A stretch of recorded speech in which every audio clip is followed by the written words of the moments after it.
Hello friends, मेरे channel पे आपका स्वागत है। आज हम लोग बात करने वाले हैं एथिक्स का, जो एक टॉपिक है आपका मानवीय क्रियाकलापों में नीति शास्त्र का सार तत्व। इस पे बात करेंगे। तो देखिए, सार तत्व क्या होता है। किसी भी पदार्थ का जो सार तत्व होता है वो उसका मुख्य गुण धर्म होता है, यानी वो उसका मेन एसेंस होता है। इंग्लिश में इसे एसेंस कहते हैं। तो अगर आप इसको किसी एग्जाम्पल से लो, जैसे कि कोई मान लो आम है, तो आम का जो सार तत्व हुआ वो उसकी मिठास हुई। जैसे पानी है, पानी का जो सार तत्व हुआ वो उसका शीतलता हुई। जैसे आग है, तो आग की जो सार तत्व हुई वो उसका जलाना हुआ। यानी कि जो भी किसी भी पदार्थ का जो मेन गुणधर्म है, जो मुख्य गुण है उसका, वो ही उसका जो होता है वो उसका सार तत्व कहलाता है। तो अब बात आती है कि इसमें नीति शास्त्र का सार तत्व क्या हुआ, एथिक्स का सार तत्व क्या हुआ। तो एथिक्स का जो सार तत्व होता है वो होता है कि जो मनुष्य है उसे शुभता की ओर प्रेरित करना। यानी मनुष्य जो है वो अपनी ज़िंदगी में अच्छे कार्य करे और समाज को और अपने आप को शुभता की ओर ले जाए, अच्छाई की तरफ ले जाए। यही जो होता है वो एथिक्स का मूल्य मकसद होता है, मूल्य उसका गुणधर्म होता है। जब जब मतलब एथिक्स किसी की लाइफ में आएगी तो उसके जो जीवन में शुभता है वो भी आ जाएगी। ठीक है, ये होता है आपका एथिक्स का गुणधर्म। अब आप आते हैं सार तत्व। अब आते हैं कि इसको हम और भी थोड़ा सा ह्यूमन लाइफ में किस तरह से देख सकते हैं, ये हम देखते हैं इसमें।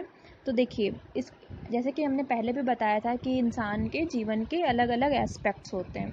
तो अब वहाँ पे नीति शास्त्र किस तरह से अपना रोल निभाता है, या वहाँ उन जीवनों में, जैसे कि सामाजिक जीवन में कैसे उसका नीति शास्त्र का गुणधर्म यूज़ होता है, तो ये हम देखते हैं। तो पहला है सामाजिक जीवन। आपका सामाजिक जीवन होता है जो आपके दूसरों के साथ संबंध होते हैं, उसका स्वरूप कैसा है। तो उनमें अगर परस्पर विश्वास है, लोग आपस में धोखाधड़ी नहीं करते हैं, लोगों का आपस में विश्वास है, आपके जो संबंध हैं, आपके फैमिली या फ्रेंड्स और भी जो बाकी के संबंध हैं, वो सब में आपस में विश्वास है, लोगों में सहिष्णुता की भावना है। यानी कि अगर एक व्यक्ति जो दूसरे तरह का व्यक्ति है उसके प्रति हम एक उदार भावना रखते हैं, और लोगों में एक मित्रता और सद्भावना की भावना है, तो हम कहते हैं कि यहाँ पे एक एथिकल बिहेवियर हो रहा है या एथिक्स की मौजूदगी है। ठीक है, क्योंकि अगर विश्वास नहीं होगा लोगों में तो वहाँ पे एथिक्स नहीं होती है। गलत तरीका वो फिर गलत हो जाता है ना, कि कोई किसी को चीट कर रहा है, तो वो चीज़ में एथिक्स की नहीं होती, एथिक्स की उपस्थिति नहीं होती है। अब आता है कि राजनीतिक जीवन में आपका क्या है। तो राजनीतिक जीवन में वही जैसे कि आपने पॉलिटी में जो प्रियम्बल पढ़ी होगी भारत की, उसमें जो उसमें जो जितनी चीज़ें दी है ना, वो सारी एथिकल मूल्य ही हैं। एथिक्स के ही जो एक पॉलिटिकल जीवन में क्या एथिक्स होनी चाहिए उसी को निर्धारित करते हैं। तो इसमें से कुछ यहाँ पे लिखे हुए हैं, जैसे कि पंथ निरपेक्षता, जैसे कि जो पॉलिटिक्स है वो किसी को भी किसी भी उसको धर्म के आधार पे बांटना नहीं चाहिए। और समाजवाद या क्या मतलब ये भी भारत के लिए एक पॉलिटिकल आइडियल है। तो इस तरह से ये चीज़ें होती हैं। इसके बाद आता है आपका आर्थिक जीवन। आर्थिक जीवन जो होता है कि जो भी हम काम करते हैं, कोई भी हर व्यक्ति कुछ ना कुछ काम करता है, तो जो वो काम करता है जिसके माध्यम से उसे धन लाभ होता है, तो क्या वो उसमें एथिक्स की कितनी मौजूदगी है।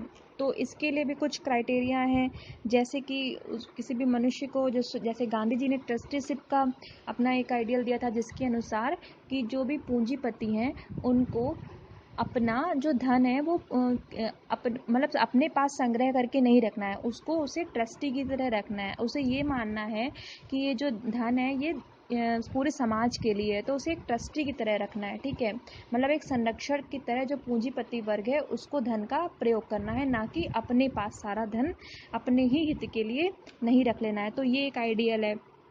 इसके अलावा जो भी धन इकट्ठा करते हैं लोग, उसको नैतिक कार्यों से करें, मतलब कि वो जो कोई भी ऐसा कार्य ना करे जो कि अनैतिक हो, और अनैतिक रूप से धन न इकट्ठा करें, और उनका लेखांकन कराएं समय समय पे, और टैक्स जमा करें।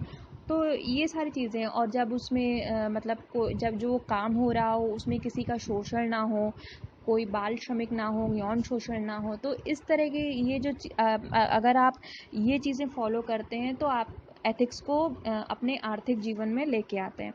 फिर आता है आपका पर्यावरणीय जीवन, यानी एनवायरनमेंट के प्रति हमारा क्या रोल है, उसमें एनवायरनमेंट के साथ जो हमारा रिलेशनशिप है उसमें कितनी उसमें उसका एथिकल जो डायमेंशन है वो यहाँ पे आता है। तो इसमें आता है कि आपका जो मतलब आप जो भी काम करते हैं उसमें पर्यावरण संतुलन बना के रखते हैं।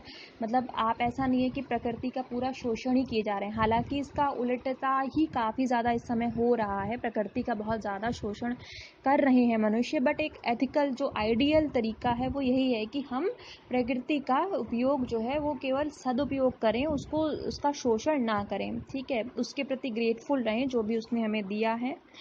इसके अलावा कोई भी जैसे हैबिटेट लॉस आजकल हम देख रहे हैं, केरल में एक हथिनी की जब हत्या की गई वो भी हैबिटेट लॉस के ही कारण हुआ, या कई बार जो शेर होते हैं या टाइगर्स होते हैं ये सारे ह्यूमंस वाले एरिया में आ जाते हैं, तो उनका हैबिटेट लॉस काफ़ी ज़्यादा हो रहा है।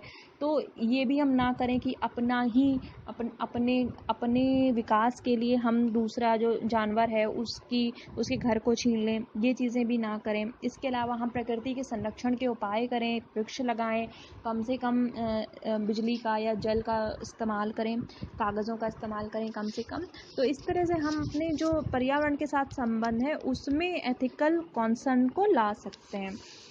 तो ये हमने देखा इसमें कि एथिक्स का सार तत्व मानवीय जीवन में कहाँ कहाँ किस तरह से हो सकता है। तो फ्रेंड, मुझे लगता है कि आपको ये चीज़ें समझ में आई होंगी। प्लीज़ चैनल को लाइक कीजिए, शेयर कीजिए, सब्सक्राइब करिए। Thank you. हेलो फ्रेंड्स, मेरे चैनल